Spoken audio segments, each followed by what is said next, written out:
Royal Nepal airlines के जहाज ने काठमांडू एयरपोर्ट पर ठीक 4 बजे रनवे की तरफ बढ़ना शुरू किया। मैं खिड़की की साथ वाली सीट पर बैठा था। उस वक्त मैं हकीकतन डरा हुआ था। खौफ की लहरें मेरे जिस्म के आर पार हो रही थी। मेरी नजरें एयरपोर्ट बिल्डिंग के एक कोने से दूसरे कोने तक लगी हुई थी। हर लम्हे यही ख्याल गुजरता कि अब पुलिस की जीप नमूदार होगी, पायलट जहाज को टैक्सी वे पर ही रोक लेगा और पुलिस मुझे गिरफ्तार करके ले जाएगी। अगरचे ऐसे मरहले पहले भी कई बार मुझ पर गुजर चुके थे, लेकिन 3.5 साल तक मुसलसल जिंदगी और मौत का खेल खेलने के बाद मैं अब ज़हनी तौर पर टूट फूट चुका था। एक तरफ आज़ादी, अपना वतन, अपना घर और घर वाले, और दूसरी तरफ 3rd डिग्री टार्चर के साथ अजियतनाक मौत, और उन दोनों के बीच महज चंद मिनटों का फर्क था। महज चंद मिनटों का। किस्मत ने जिंदगी की बाजी खेलते हुए मुझे हमेशा 3 इक्के दिए, लेकिन हर बार तो 3 इक्के नहीं मिलते।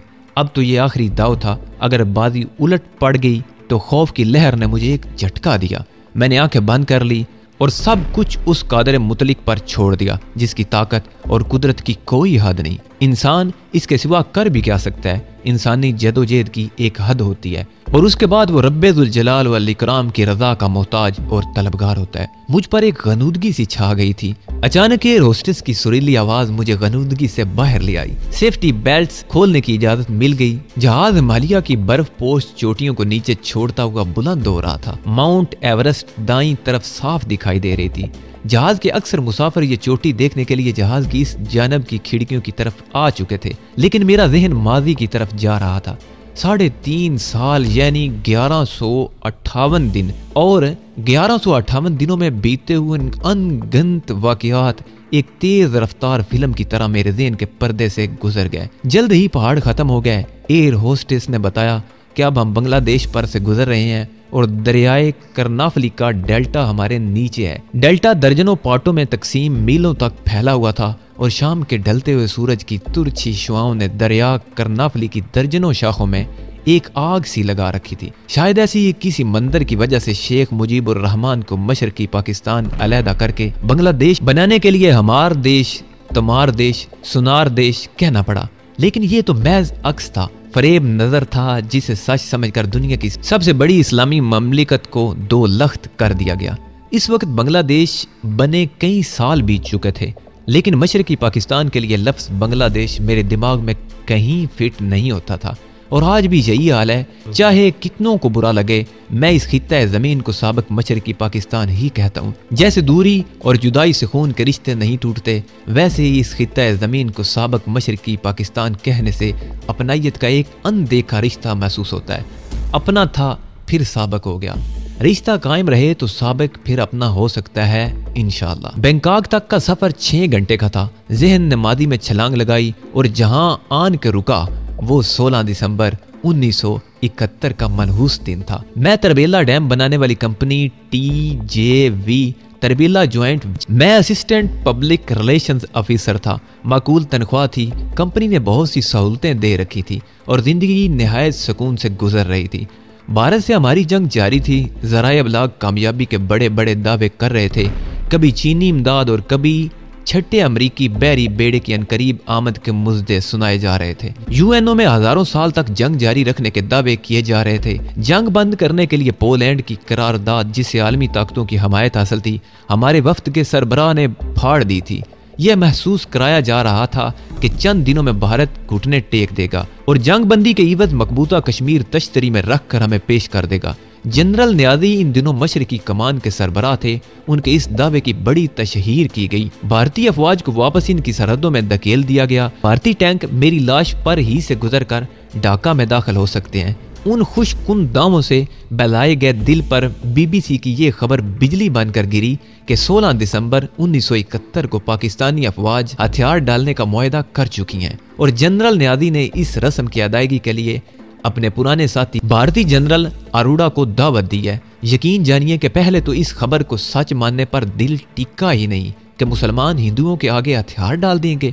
मोहम्मद बिन कासम का चंद हजार जवानों के साथ राजा दाहिर को शिकस्त देना महमूद गजनवी के 17 हमले, जिनमें सवारों की तादाद कभी भी 10,000 से ज्यादा न थी, हिंदुस्तान भर के राजाओं की लाखों की अफवाज को हर बार शिकस्त देना और सोमनाथ तक जा पहुंचना और बेशुमार जरो जवाहर को ठुकरा कर सोमनाथ के बुत को पाश पाश करके तारीख में खुद को बुत फरोश के बजाय बुत शिकन कहलाना, हिंदुओं की सबसे बहादुर जात राजपूतों की सबसे आला नस्ल सूरजबंशी की जोधा भाई से शहनशाह अकबर का शादी करना, जबकि हिंदुओं के धर्म के मुताबिक उन पर मुसलमानों का साया पड़ने से भी वो नापाक हो जाते हैं। अहमद शाह अब्दाली का राजा जे चंद को 4 मरतबा शिकस्त देना और हर बार उससे अपने पांव धुलवा के उसे छोड़ देना। वो कौम जो मदीना की गलियों से निकलकर एक तरफ अफ्रीका को फतह करके यूरोप में स्पेन और अल्बानिया तक जा पहुंची और दूसरी तरफ ईरान, अफगानिस्तान, हिंदुस्तान, मशरकी रूस की रियासतों का फतह करके मलेशिया और इंडोनेशिया तक अपनी हुक्मरानी के झंडे गाड़े। वो कौम जिसमें हजरत खालिद बिन वलीद रज़ियल्लाहु अन्हु, तारक बिन ज़याद, मूसा बिन नसीद, नूरुद्दीन जंगी, सलाहुद्दीन अयूबी, मोहम्मद बिन कासिम, महमूद गजनवी और टीपू सुल्तान जैसे दलेर जर्नैल पैदा हुए, जिनका नाम सुनते ही गैर मुस्लिम हुक्मरान खौफ से कांपने लग जाते थे। उस कौम की सबसे बड़ी सल्तनत में मुसलमान अफवाज की सबसे बड़ी तादाद इस कौम के सामने हथियार डालने को मजबूर हुई, जिस पर हजारों साल तक मुसलमानों ने हुक्मरानी की थी। मुसलमानों की तारीख 1400 बरस की कामयाबियों के तसलसल में यकलख्त ये नाकामी और इतनी बड़ी नाकामी जिससे पाकिस्तान को 2 लख्त कर दिया, ये नाकामी बला जवाज न थी। इसकी वजह हमेशा की तरह गद्दारों का किरदार था। जाफर अज बंगाल, सादक अज दक्कन, नंगे दी, नंगे मिल्लत, नंगे वतन। मुसलमानों को जब कभी हुज़ीमत का सामना हुआ उसकी वजह महज और महज गद्दारों का किरदार था। और 1971 में तो मशरकी पाकिस्तान के भोले भाले अवाम को गद्दार लीडरों ने कुछ ऐसा बहका दिया था कि वो मगरबी पाकिस्तानियों को अपना सबसे बड़ा दुश्मन समझने लगे। और फिर सब कुछ लुट जाने के बाद जब उन्हें होश आया तो उन्हीं गद्दार लीडरों का जो हशर किया गया वो सब जानते थे। असल मौजू से मैं काफी दूर आ गया हूँ, लेकिन अपनी दास्तान सुनाने का मेरा मकसद ये भी है कि अपनी नौजवान नस्ल को बताऊं कि मजहब से दूरी हमें कहाँ तक ले आई है। हम भटकते हुए कहीं इतनी दूर न निकल जाएं कि वापसी मुमकिन ही ना हो।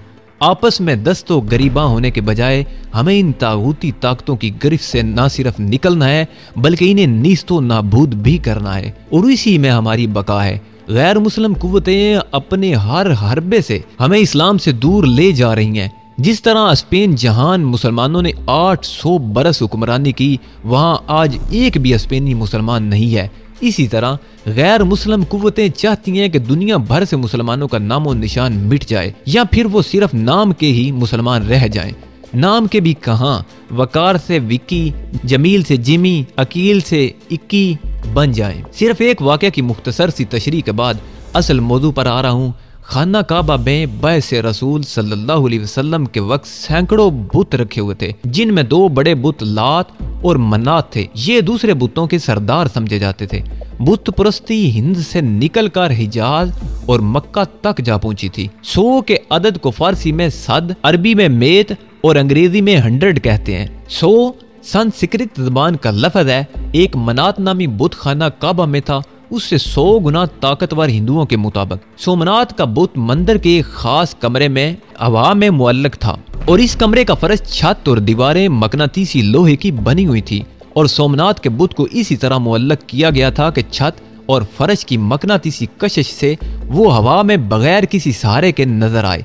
इसी वजह से उसे बुतों का सरदार कहा जाता था। हिंदू मत जो ताकत को अपना धर्म समझता है, सोमनाथ उनका खुदा था, और उसका 100वां हिस्सा खाना काबा में मन्नात नाम से था। महमूद गजनवी ने जो गुनाह किए थे, सोमनाथ को तोड़कर उसने उन गुनाहों का कफारा अदा कर दिया। महमूद गजनवी वापसी पर अपने हमरा सोमनाथ का दरवाजा ले गया था, जो काबल के अजायब घर में 1948 तक मौजूद था। भारतीय वजीर आजम नेहरू की ख्वाहिश पर काबल के उस वक्त के बादशाह जाहिर शाह ने वो दरवाजा भारत को वापस कर दिया, और उस दरवाजे को लगाकर भारत ने सोमनाथ मंदिर की तामीर शुरू की, जिसकी बहुत तशहीर की गई। पाकिस्तान के पहले वजीर आजम लियाकत अली खान शहीद ने भी एक प्रेस कॉन्फ्रेंस में पाकिस्तानी कौम से अपील की कि जिस तारीख को सोमनाथ की तामीर नौ शुरू हुई, उस रोज पैदा होने वाले हर बच्चे का नाम महमूद रखा जाए। जरा नम हो तो ये मट्टी बड़ी जरखेज है साकी। अब आता हूँ अपनी दास्तान की तरफ। दुनिया भर में सिर्फ मुसलमानों को मार्शल रेस यानी जंगजू कौम कहा जाता है। इसी मार्शल रेस की सबसे बड़ी सल्तनत के 2 लख्त होने और दुनिया भर में मुसलमान फौजियों की सबसे बड़ी तादाद के हिंदुओं के आगे हथियार डालने का वाकया कोई मामूली सदमा न था। इस सदमे का इतना असर हुआ कि मैं हालत जनून में इंतहाई तेज रफ्तारी से अपनी गाड़ी में बगैर किसी मंजिल के तरबीला से निकल गया। जब जरा सा आवाज संभले तो मैं जेलम से भी आगे आ चुका था। उस वक्त मेरी एक ही ख्वाहिश थी कि मेरी गाड़ी टकरा जाए और मैं मर जाऊं। आवाज जरा संभले तो सोचा कि मायूसी गुनाह है, बजाय इसके कि मैं अपनी जान बिला मकसद जाया करूं, क्यों ना इसे मुल्क व मिल्लत के मफाद पर निछावर करूं। कंपनी का जनरल मैनेजर और मैं चूंकि एक ही दफ्तर में बैठे हुए थे, इसलिए दिन में कई बार उससे मिलने का मौका मिलता था। गालिबन 20 या 21 दिसंबर को वो मेरे कमरे में आया और कहा कि मैं तुम्हें लड़के के पैदा होने की मुबारकबाद दूं या पाकिस्तान के 2 लख्त और शिकस्त खाने का अफसोस करूं। मैंने उसे जवाब दिया कि कौमों की तारीख में उतार चढ़ाव में 34 बरस का अरसा कोई हकीकत या फैसला कुन असर नहीं रखता। 6 बरस कबल इसी भारत को हमने ऐसी शिकस्त दी कि दौरान जंग उसके नुमाइंदे ने अक़वाम मुत्तहिदा में कहा था कि हम अभी और इसी वक्त जंग बंदी के लिए तैयार हैं। जंग बंदी के फौरन बाद मुआहदा ताशकंद पर दस्तखत होने के बाद भारतीय वजीर आज़म अपनी मुकम्मल शिकस्त से बचने की खुशी बर्दाश्त न करते हुए वहीं मर गया। 65 की जंग में पाकिस्तानी सरहद से 240 मील दूर भारतीय हुकूमत ने अपना दारुल हुकूमत दिल्ली से आलाबाद मुंतकिल कर दिया। बगैर ऐलान जंग के हमला करने वाले भारतीय बॉर्डर से सिर्फ 14 मील के फासले पर लाहौर और 8 मील के फासले पर सियालकोट जैसे अहम शहरों तक भी न पहुंच सके, जबकि उस वक्त उनके कमांडर इन चीफ ने ऐलान किया था कि 6 सितंबर सन 65 जिसकी सुबह 4 बजे भारत ने पाकिस्तान पर हमला किया था कि सपैर को लाहौर जिम खाना में छोटा पैग भी होगा। भारतीय मकबूजा कश्मीर में छम जोड़ियां की छावनी पर हमारा झंडा लहरा रहा था। कसूर सेक्टर में भारतीय सरहद में 11 मील अंदर हमने उनके खासे बड़े शहर खेमकरन, इस शहर में 4 सिनेमा थे, पर कब्जा कर लिया था। हमने भारतीय एयरफोर्स के 300 से ज्यादा जहाजों को हवाई जंग में या हवाई अड्डों पर खड़े खड़े ही तबाह कर दिया था। हमारे एक अकेले हवाबाज महमूद आलम ने सरगोदा के हवाई अड्डे पर हमला करने वाले 6 MiG-19 जहाजों को 45 सेकंड में MiG-19 से कम तर जहाज F-86 से तबाह कर दिया था। उस वक्त हमारी सारी कौम एक ही थी, जैसे हाथ की 4 उंगलियां और अंगूठा मिलकर घूंसा बन जाता है। हम उस वक्त अलग अलग नहीं थे, बल्कि पूरी कौम एक घूंसा बन चुकी थी। भारतीय तो पाकिस्तानी घूंसे से ऐसा डरता है कि शहीद मिल्लत लियाकत अली खान ने भारत को सिर्फ घूंसा दिखाया ही था। भारत डर कर अपनी फौजों को बॉर्डर से बहुत पीछे हटाकर ले गया, लेकिन अफसोस अब हमारी कौम सियासी लीडरों के बहकावे में आकर तकसीम हो गई है, जिसका नतीजा हमें इस शिकस्त की सूरत में मिला है। मैंने जनरल मैनेजर को कहा कि तुम मुझे बच्चे की पैदाइश की मुबारक दो, क्योंकि ये बच्चा एक नई शहर की नवीद लेकर आया है। कहने को तो मैं दिल को बहुत ढारस देता था, लेकिन काबू में आ ही नहीं रहा था। बिल आखिर जनवरी सन 72 के दूसरे अशरे में मैंने मुलाजमत से इस्तीफा दे दिया। 1 माह का नोटिस परेड पूरा करके रावलपिंडी और अफवाज पाकिस्तान के एक इंतहाई हसास इदारे में जाकर खुद को किसी भी किस्म के खतरनाक काम को करने के लिए रजाकाना तौर पर पेश कर दिया। इदारे के हुक्काम पहले तो हैरान हुए कि इस मायूसी के दौर में एक सिविलियन इस तरह खुद को बतौर रजाकार पेश कर रहा है। करीब 20 रोज मेरे मुख्तलिफ इकसाम के इंटरव्यू होते रहे। इसी दौरान उन्होंने अपने जराए से मेरे पूरे मादी को खंगाल डाला। जब वो पूरे मुतमिन हो गए तो उन्होंने मुझे दरपेश आने वाली मुश्किलात जिंदगी के खतरे और पकड़े जाने की सूरत में इंतहाई तशद्दुद से डराना चाहा, क्योंकि वो चाहते थे कि इस इदारे के लिए काम करने का मेरा इरादा अगर महज एक वक्ती जुनून है तो मैं वापस लौट जाऊं। लेकिन मेरी साबित कदमी से जब उन्होंने देखा कि मैं वक्ती जुनून का शिकार नहीं, बल्कि अपने वतन के लिए बड़ी से बड़ी कुर्बानी देने को दिल की गहराइयों से तैयार हूं, तो पहली मुलाकात से 1 माह के अंदर मुझे बाकायदा तौर पर इदारे में शामिल कर लिया गया और 1 हफ्ते के अंदर मेरी तरबियत शुरू कर दी गई। मेरी तरबियत के लिए 6 माह की मुद्दत मुकर्रर की गई थी, जो मैंने 4 माह और चंद रोज में मुकम्मल की। मुल्की सलामती के पेश नज़र तरबियत की तफसीलात में ना जा सकूंगा। मुख्तसरन सिर्फ ये अर्ज कर सकता हूँ बेपनाह जिस्मानी मुशक्कत, जोड़ो और बहुत कुछ सिखाया गया। और अगर खुद फंस जाऊं तो उनसे बचने के तरीके भी। और सबसे अहम कि इस दौरान मुझे मुकम्मल तौर पर एक भारतीय शहरी बना दिया गया। इनके तौर तरीके, रस्म व रवाज, ज़बान और सियासी और माशरती ज़िंदगी के अलावा भारतीय अफवाज के मुतल्लक तमाम मालूमात भी अज़बर करा दी गई। उनकी ट्रेनों, बसों के अड्डों, शहरों, सूबों, गरज की हर वो बात जिसकी एक पढ़े लिखे भारतीय से तवक्को की जा सकती है, वो इस तरह मेरे दिमाग में बिठा दी गई कि मैं एक मुकम्मल भारतीय शहरी का रूप धार गया। उसके बाद तशद्दुद बर्दाश्त करने की तरबियत और जिस्मानी और ज़हनी अज़ियत पूरी की गई, ये देखने के लिए कि मैं किस हद तक तशद्दुद बर्दाश्त कर सकता हूँ। फिर वायरलेस ऑपरेटर करना, छावनियों और फौजी पड़ाव पर हमले, मालूमात के हसूल के तरीके, गरज के हर पहलू से मुझे अपने फ़राइज़ को अंजाम दही के लिए तैयार कर दिया गया। मेरी ज़िंदगी की सबसे पहली मुलाजमत साबक मशरकी पाकिस्तान चट्टागांग में एक मारूफ चाय की कंपनी में चाय की ब्लेंडिंग की थी। मुझे भारत में पोशीदगी फराहम करने के लिए वो बहुत काम आई। मैं खुली चाय के एक ताजर के तौर पर हर छावनी में जा सकता था। मैं मुंबई में न्यू टाग पाउडर का रिहायशी था। यहाँ तक मुकम्मल इंतज़ाम था कि अगर कोई मेरे दिए हुए एड्रेस से मेरा पता पूछे तो उसे पता चलता कि वो वनूद चोपड़ा मेरा कवर के दौरान नाम यहाँ रहता है और चाय का कारोबार करता है। तरबियत का आखिरी हिस्सा पाकिस्तानी छावनी से मतलूबा मालूमात हासिल करना थी और यही मेरा इम्तिहान था, जिसमें मैंने न सिर्फ मतलूबा मालूमात ही हासिल की बल्कि इसके लिए बहुत हसास राज भी मालूम करके अपने असातिज़ा को दिए। चनाचे मुझे ग्रुप लीडर के तौर पर सिलेक्ट कर लिया गया। मेरे ग्रुप में 4 साथी थे जो अफवाज पाकिस्तान में मुख्तलिफ कामों के माहिर थे। ये वायरलेस टेक्नीशियन, ब्लास्टिंग के माहिर, दौरान मिशन खतरे को भांपने वाले यानी हमारी निगरानी करने वाले और कहीं फंस जाएं तो दुश्मन को ज़ेर करके या हलाक करने वाले थे। गरज के ये एक मुकम्मल ग्रुप था। बहसीयत ग्रुप लीडर के वो मेरा हर हुक्म मानने के पाबंद थे और खुद अपने फैसले से कोई काम सरअंजाम देने की उन्हें इजाज़त न थी। हम सब ने अलग अलग रहना था और वो मेरे बगैर आपस में राब्ता न कर सकते थे। मुझे उन सब की रहाइश का इल्म था लेकिन उन्हें मेरी रहाइश का इल्म नहीं होना चाहिए था। भारत में अपने हमदर्दों से राब्ता करने की सिर्फ मुझे इजाज़त थी। गरज कि हम 5 अफराद की ये छोटी सी फौज अपने मिशन के लिए बिल्कुल तैयार थी और हमें 24 घंटे के नोटिस पर अपने मिशन पर रवाना होना था। एक बात मजीद कि हम 5 को पहली बार तरबियत मुकम्मल होने के बाद ही चंद लम्हों के लिए मिलाया गया। एक दूसरे के मुतल्लक तफसीली मालूमात किसी को न थी। ये ऐसी मुहिम के लिए इंतहाई अहम होता है ताकि अगर कोई दुश्मन की गिरफ्त में आ जाए तो तशद्दुद बर्दाश्त न करने की सूरत में भी बाकी साथियों के मुतल्लक न बता सके। आखिरी काम जो अपने राजों और साथियों की हिफाजत के लिए किया गया था वो हमारी एक एक दाढ़ निकाल कर उसकी जगह सख्त प्लास्टिक की दाढ़ लगा दी गई कि जब तशद्दुद बर्दाश्त करने की सक्कत न रह जाए तो दाढ़ को निकाल कर चबा जाऊं। दाढ़ में साइनाइड भरा हुआ था कि मौत को गले लगाकर शहीद हो जाओ ताकि आइंदा नस्लें तुम पर फख्र कर सकें। ये थी हमारी तरबियत और जज्बा जिसके तहत हमें अपने मिशन की तकमील के लिए तैयार किया गया था। हम जिस्मानी और ज़हनी तौर पर अपने मिशन पर जाने के लिए बिल्कुल तैयार थे। सकूत ढाका के बाद भारत अपनी 80% से ज्यादा फौज मगरबी पाकिस्तान के बॉर्डर पर ले आया था। इंटेलिजेंस रिपोर्ट से मालूम हुआ था कि साबका मशरकी पाकिस्तान के बाद भारत पाकिस्तान के इस मुश्किल दौर से फायदा उठाकर मगरबी पाकिस्तान को भी निगल जाना चाहता है।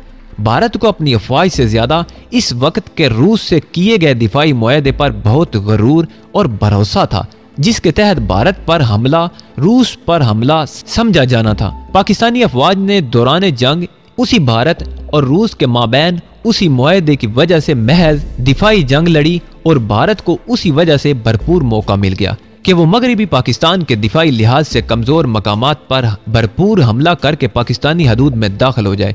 चनाचे जंग बंदी के वक्त मगरबी पाकिस्तान का 5000 मुरब्बा मील इलाका भारत के कब्जे में जा चुका था। अफवाज पाकिस्तान ही नहीं बल्कि पूरी पाकिस्तानी कौम मायूसी का शिकार थी। हमारा ग्रुप स्टैंड बाई पोजीशन में था कि हमें 3 दिन की रुख्सत दी गई और हदायत की गई कि अपना सब सामान घर छोड़ कर आए। सिर्फ जूतों का एक जोड़ा जो पहना हुआ है और 2 जोड़े पैंट कमीज लाएं जिन पर कोई भी ऐसा निशान ना हो कि वो पाकिस्तान के बने हुए हैं। ये छुट्टी हमारे लिए रवानगी का ग्रीन सिग्नल थी। मुझसे कागजात पर अपने वरसा के नाम लिखवाए गए, जिनकी एक कॉपी मुझे अपने वरसा को देने के लिए दी गई। मेरे बाकी चारों साथी तो बाकायदा फौजी थे और पहले ही से ये कागजात मुकम्मल कर चुके थे। कागजात में दौरान मिशन मरने की सूरत में वरसा के लिए माकूल रकम और मजीद सहूलतें देने का वादा था। उस वक्त मेरी वालदा बकीदे हयात थी, बीवी और चंद माह का लड़का था। मैंने वरसा में पहले वालदा का नाम लिखा और बाद में बीवी और बच्चे का, और 3 रोजा छुट्टी पर रवाना हो गया। घर में पहुंचकर मैंने खुद को नॉर्मल रखने की पूरी कोशिश की। मेरी बीवी तो कुछ न समझ सकी, लेकिन वालदा ने मेरी अंदरूनी कैफियत को कुछ भांप लिया। मैंने अपने घर वालों को भी ये न बताया था कि मैं क्या कर रहा हूँ और कहाँ जा रहा हूँ। उन्हें तो सिर्फ ये इल्म था कि मैं लाहौर में एक प्राइवेट कंपनी में मुलाजम हूँ। रवानगी से चंद लम्हे कबल मैंने वालदा को बंद लफाफे में कागजात दिए और कहा इन्हें संभाल कर रखे। वालिद मरहूम की कब्र पर जाकर हाजिरी दी और घंटों बैठा रहा। रवानगी के वक्त वालदा, बीवी और बच्चे से इसी तरह मिला जैसे शायद आइंदा मुलाकात नसीब न हो। मेरी जो अंदरूनी कैफियत थी उसका आप बखूबी अंदाजा लगा सकते हैं। मैंने अत्तल इम्कान ये कोशिश की कि चेहरे पर कोई तासर जाहिर न होने पाए। वालदा और बीवी को मैंने ये बताया था कि कंपनी की तरफ से शायद चंद माह के लिए श्रीलंका जाना पड़े, इसीलिए मेरी तरफ से खतूत आने में देर हो सकती है। मैं फ़ोन पर दफ्तर वालों से आपकी खैरियत मालूम कर लिया करूँगा और मेरे दफ्तर के आदमी मेरी तनख्वाह पहुँचा दिया करेंगे और मेरी खैरियत से आपको आगाह कर दिया करेंगे। ये सब बातें मैंने अपने सीनियर की हदायत के ऐन मुताबिक की थी। घर वालों को ये इंतज़ाम अजीब सा लग रहा था, लेकिन मैंने उन्हें सवाल करने का मौका न दिया और शाम को 7 बजे स्टेशन की तरफ रवाना हो गया, क्योंकि अगली सुबह 8 बजे हमें रिपोर्ट करनी थी। लाहौर में हमें एक बंद जीप में आंखों पर पट्टी बांध कर ले जाया गया और जब पट्टी खुली तो हम एक हाल में मौजूद थे जहां बहुत सी कुर्सियां पड़ी हुई थी। वहां हमारे सीनियर्स भी थे। चंद ही लम्हों बाद सिविलियन ड्रेस में एक साहब दाखिल हुए, जिन्हें हमारे सीनियर्स ने एड़ियां बजाकर सैल्यूट किया। उन साहब ने फर्दन फर्दन हम सब से मुसाफा किया, ट्रेनिंग की कामयाब तकमील पर मुबारकबाद दी और कहा कि आप 5 अफराद जिस मिशन पर जा रहे हैं उसकी कामयाब तकमील से पाकिस्तान को बहुत मदद मिलेगी। इसलिए रूह की गहराइयों से अपने मिशन को पाया तकमील तक पहुंचाना, और उस दौरान अगर गद्दारी की जिंदगी और शहादत में किसी को चुनना पड़े तो शहादत को कबूल करना, क्योंकि मौत तो यकीनन एक रोज आनी है। हमारा दुश्मन इतना मक्कार है कि जिंदा रखने और ऐश व इशरत के झूठे वादे करके राज उगलवा लेना उसका मजहब है, और सब राज जानने के बाद वो तुम्हें छोड़ेगा नहीं बल्कि अजियतनाक मौत से हमकिनार करेगा। एक वाकया जो उन्होंने बयान किया मैं इंतहाई मुख्तसर अल्फाज में बयान करूं। सुल्तान टीपू शहीद के साथ गद्दारी करने वाले मीर सादक को अंग्रेजों ने जागीर और 7वीं पुश्त तक वजीफे से नवाजा था। वजीफे की अदायगी सरंगापटम के खजाने से होती थी। अंग्रेज तो सिर्फ हुकूमत में आला अफसरान होते थे, दीगर अमूर हुकूमत के लिए हिंदुस्तानी मुलाजम ही होते थे। बरसबील तज़किरा ये हकीकत है। कितनी अजीब और अफसोसनाक है कि 1857 में जंग आज़ादी से लेकर 1947 में आज़ादी मिलने तक पूरे बर्रे सगीर में अंग्रेज सिविल मुलाजमीन की तादाद कभी भी 2500 से ज़्यादा न रही, और ये 2500 अंग्रेज अपने हिंदुस्तानी मुलाजमों के बल बूते पर, जिनमें 80% हिंदू होते थे, पूरे बर्रे सगीर पर धड़ल्ले से हुकूमत करते रहे। ये एक तारीखी हकीकत है कि मीर सादक के वरसा को वजीफे की अदायगी के लिए जब पुकार पड़ती थी तो चपरासी बिल्कुल आजकल की अदालतों में राय तरीके के मुताबिक ऊंची आवाज में पुकारता था कि मीर सादक गद्दार के वरसा हाजिर हों। जैसे शहीद हमेशा जिंदा रहता है, वैसे ही गद्दार की गद्दारी उसके मरने से खत्म नहीं होती। ये पुश्त दर पुश्त उसकी औलाद को याद कराती रहती है कि तुम्हारे अजदाद में एक गद्दार था। उन्होंने एक मिसाल दी कि बहादुर शाह जफर का सुसर हकीम एहसन, जिसने बहादुर शाह को गिरफ्तार करवाया था, उसकी औलाद तकसीम हिंद के बाद नकल मकानी करके कराची आ गई है और सरकारी मुलाजमत और तजारत में मसरूफ है। लेकिन वो लोग अपने जद्दी अमजद हकीम एहसन का नाम नहीं लेते। अगर किसी को इसका इल्म हो तो उसे नहायत आजिज़ी से कहते हैं कि इस बात की तशहीर न करें। इस मुख्तसर सी तकरीर या नसीहत के बाद वो हम पांचों से बगल गिर हुए और कमरे से बाहर चले गए।